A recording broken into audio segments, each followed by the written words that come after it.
Pengkhianatan di malam pertama. Bab 9. Kamu sudah gak waras, Bi, lirik Fania. Tanpa dapat dikendalikan, kristal bening telah melalui pipinya. Jangan bilang kamu perempuan ini, menunjuk ke arah belakang punggung Abi. Ini bukan tentang aku milih siapa, Van. Memang tidak seharusnya kita bahas hubungan ini.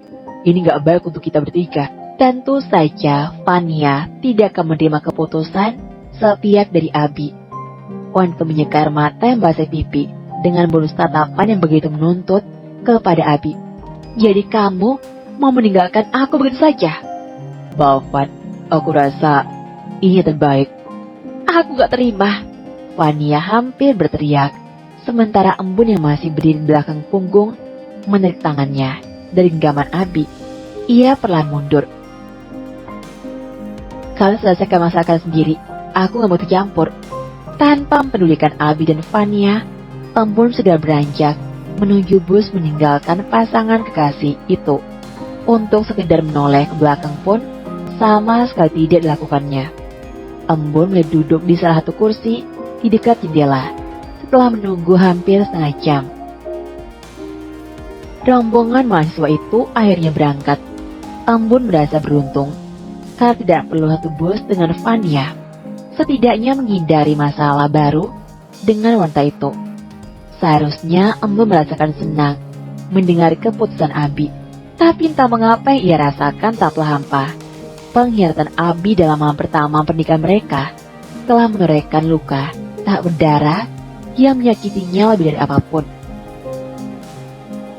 Luka di fisik mungkin akan sembuh tanpa meninggalkan jejak, namun tidak dengan luka hati. Embun menyeka kristal bening yang tiba-tiba melalui pipinya.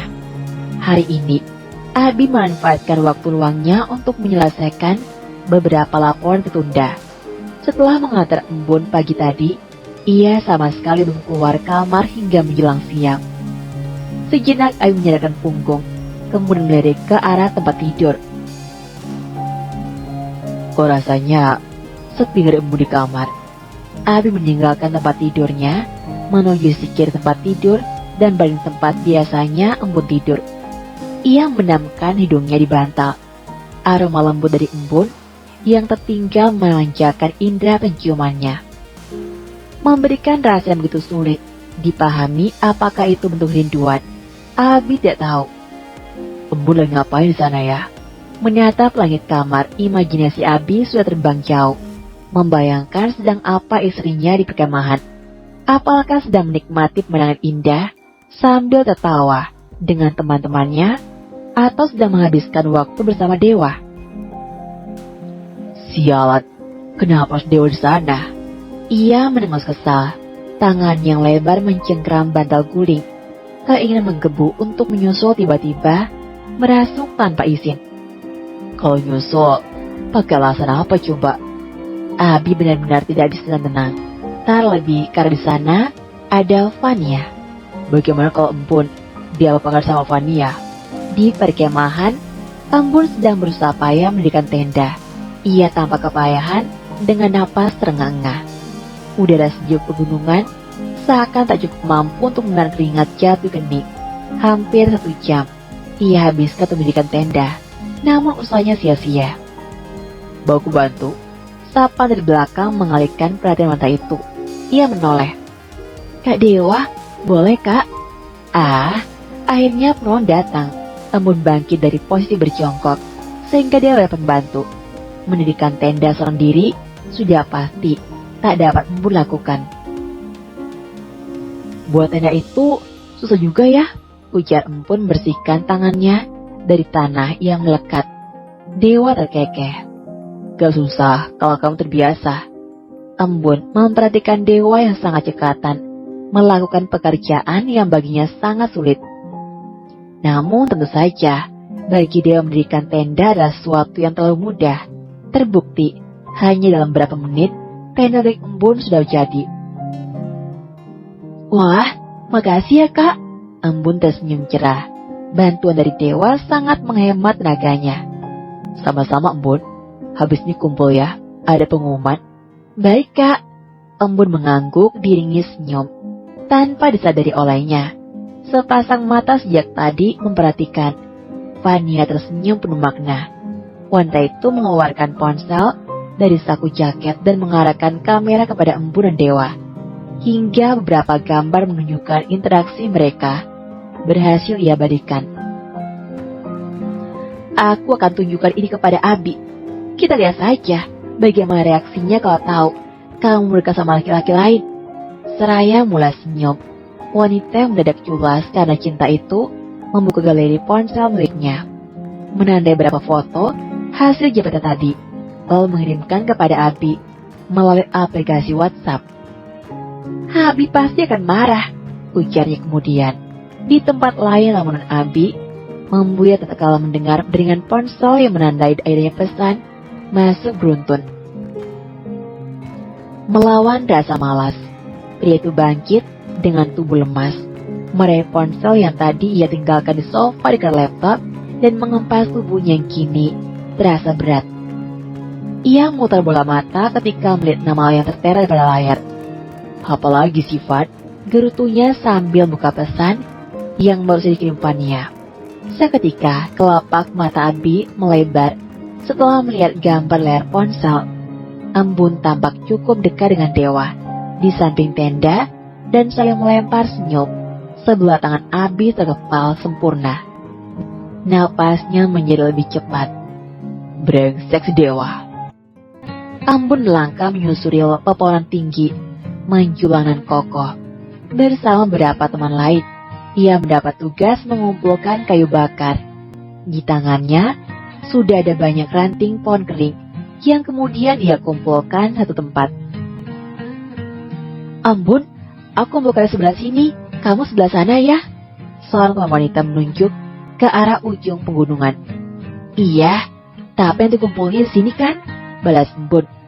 Oke, tapi Kak Dewa bilang yang jauh-jauh, sebentar lagi gelap. Sarannya sambil melirik ke sekitar yang tampak mulai gelap. Sip, Embun meneruskan langkahnya, memunguti ranting pohon kering yang berjatuhan. Setelah beberapa menit berlalu, perhatiannya teralihkan pada pemandangan yang tersaji.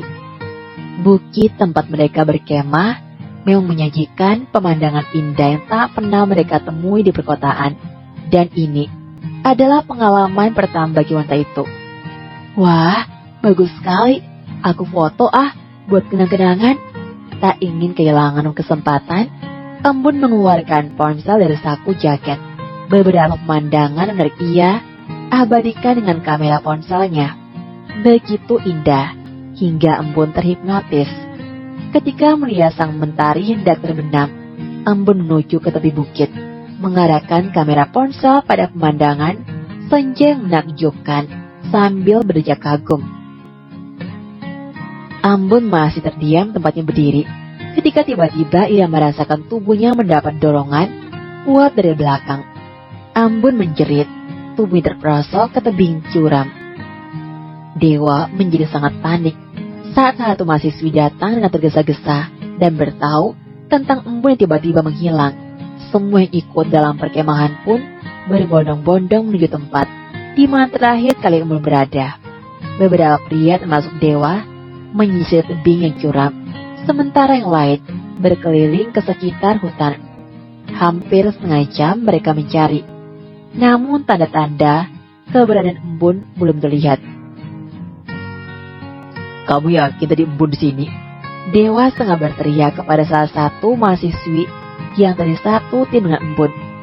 Yakin kak, aku dengar suara Embun teriak, tapi aku pikir lagi bercanda sama Mega.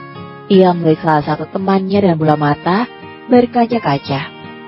Tadi aku sama Embun sama-sama cari kayu di sini, terus kita pencar, tapi aku nggak tahu Embun dia kemana setelah itu. Jawaban itu menciptakan rasa frustasi bagi Dewa. Pandangannya berkeliling ke sekitar tebing. Pikirannya sangat raut sekarang. Entah untuk alasan apa, ia merasa dadanya sangat mendesak. Embun. Untuk kesekian kali ia meneriakkan nama itu, namun tak ada sahutan sama sekali. Ia melihat beberapa pria yang berdiri di belakang. Semua berpencar dan cari Embun sampai ketemu. Mobil yang memberikan Abi melesat cepat di jalan yang lengang sore itu. Setelah mendapat kiriman foto kedekatan Embun dan Dewa, Abi memutuskan untuk segera menyusul. Selain itu, keberadaan Vania di perkemahan juga membuatnya mengkhawatirkan sang istri. Abi tidak tahu perasaan aneh apa yang menyergapnya. Yang pasti interaksi antara Embun dengan Dewa membuat pria itu merasakan sensasi kepala tubuhnya tengah dilap api, membara. Jika bisa akan dia bawa pulang Embun sekarang juga demi menjauhkannya dengan Dewa. Setelah menempuh perjalanan selama hampir 2 jam, Abi pun tiba. Sebelum turun di mobil, ia meriksa ponsel terlebih dahulu. Ada banyak panggilan tak terjawab. Salah satu dari Dewa yang menciptakan keluhan tipis di keningnya. Bawa pas dia menelpon, gumamnya. Namun Abi mengabaikan sejumlah panggilan itu dan segera turun dari mobil. Perjalanan belum usai, karena untuk mencapai lokasi perkemahan, Abi masih harus menempuh jalan berbatu yang saja tak dapat dilalui dengan mobil. Alhasil ia harus menyewa jasa pengendara motor yang selalu standby di parkiran. Ada apa ramai di sana? Tanya Abi saat setelah motor terhenti depan lokasi perkemahan. Itu mas, katanya ada mahasiswa yang hilang. Informasi yang diberikan sang pengendara motor membuat Abi mengernyit. Hilang gimana maksudnya? Saya nggak tahu info detailnya mas. Katanya sih lagi ngumpulin kayu, lalu tiba-tiba hilang. Pria itu mengedikan bau sambil berdecak. Kawasan ini memang angker mas, makanya harus hati-hati dan jangan bicara sembarangan. Abi mengangguk saja mendengar penjelasan panjang pengendara motor tersebut. Kemudian mengeluarkan pecahan uang 20 ribuan dari dompet. Ambil kali kembaliannya pak. Pria itu malah senyum senang. Wah, yang benar mas. Makasih loh mas. Semoga liburannya menyenangkan. Sama-sama pak. Hati di jalan. Sudah gelap soalnya. Siap mas. Abi melirik ke arah perkemahan setelah kepergian pria mengantarnya. Dari tempatnya berdiri, ia dapat melihat rombongan mahasiswa saling berpencar sambil menyalakan senter dan menyorot ke arah tebing. Samar-samar, Abi dapat mendengar bagian dari mereka meneriakkan nama Embun. Tunggu, apa mahasiswa yang hilang maksud pria itu tadi Embun? Apa karena itu Dewa menghubunginya berulang-ulang? Embun, Abi merasakan seluruh tubuhnya tiba-tiba lemas. Firasat yang sempat lintas di benaknya ternyata benar. Bersambung.